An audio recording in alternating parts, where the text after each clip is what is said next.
Well, the Penguins were outplayed largely today by Nashville, but they came back, won in overtime. Sidney Crosby was spectacular. However, they're still 4-6-1. Washington won again. They have 2 games in hand, could jump the Penguins at some point. So the question I have for you, Paul Zeise, is what are the Penguins now? A few weeks ago, they were challenging for a division lead. Are they Stanley Cup contenders or pretenders? I wouldn't call them either. I don't think they're pretenders. I think they're a really good hockey team. I just don't think they're as good as the top teams in the league. So is there a word between contender and pretender? It won't shock me if they play and they win maybe the first round of the playoffs. I would be shocked if they get to the Eastern Conference Finals. I just would. I don't think that they're good enough to win 2 playoff series, but I think they'll make the playoffs here. And, you know, the one thing I will say is if they play the Rangers, that looks like a really bad matchup for them right now, just given the way the Rangers have played recently and the way that they've played against the Penguins. But they're a good team. They're just not a Stanley Cup contender in my mind. Yeah, I don't know which matchup would look good for them right now, to be honest with you, how they've been playing against pretty good teams. You know, they are what they are. I mean, they're a playoff team.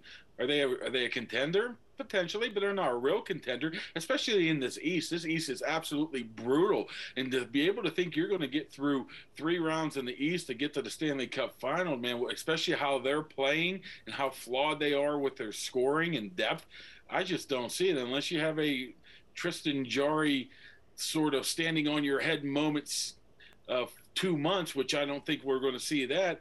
I don't see it. I see if you're looking at a one and done, I think the best case scenario right now would be a playoff series win, which they haven't had in a while. We saw today, Paul, that Rickard Rakell played with Sidney Crosby and was really good. He set him up for the game-winning goal on a beautiful slap pass, and Crosby had to be aware of it, put it home. He also assisted on the first goal that Crosby scored. Is that a better combination for them? And should they break up the #1 line that has been so good all year, featuring Gensel and Rust? Well, I mean, it's pretty clear that that combination has looked better than any of the other combinations that they've tried. But the thing about it is, scoring from the first line has not been an issue. I mean, that's really what the thing is with this team. So, okay, now you make your first line even better, or you break it up and whatever. The reality is they should be looking for ways to get more scoring from other places. And if that means you move Rakell in and move somebody else out, or you move someone around, I don't know what the answer is going to be. But I know how good the first line has been. I think if you've got Sidney Crosby on that line, it's going to be good no matter what. They can get scoring from that line already. It's what can you get from the other lines?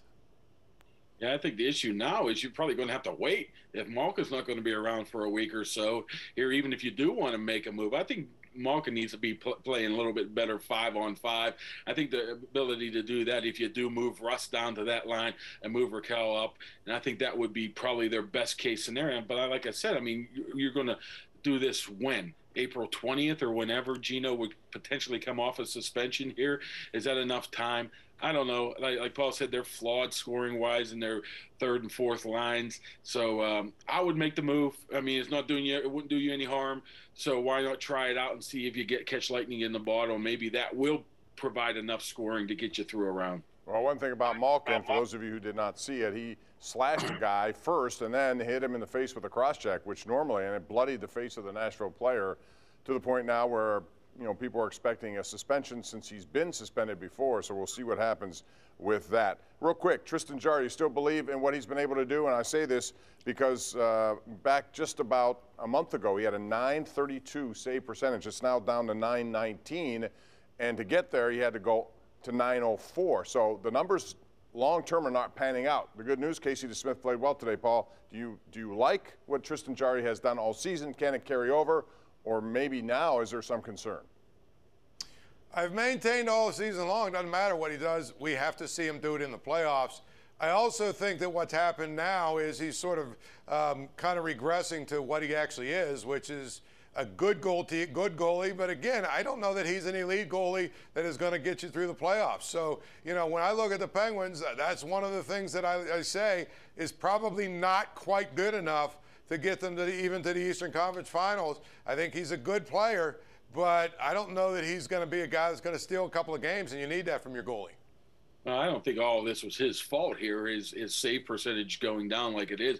It's not like that defense is playing spectacular either. But I mean, Paul's right. I mean, he is what he is. I like how DeSmith played today. I mean, you can get a game or two out of Jari where he does look very good, then he doesn't. I mean, that's just what you get when you get these type of goalies. And the Penguins should have known this. I mean, they talked him up all year. But to be a good Stanley Cup contending team, you need that elite goalie. And I don't think anybody's going to look at Tristan Jarry as an elite goalie, even if he did make the all-star team and play tremendous through 3/4 of the season.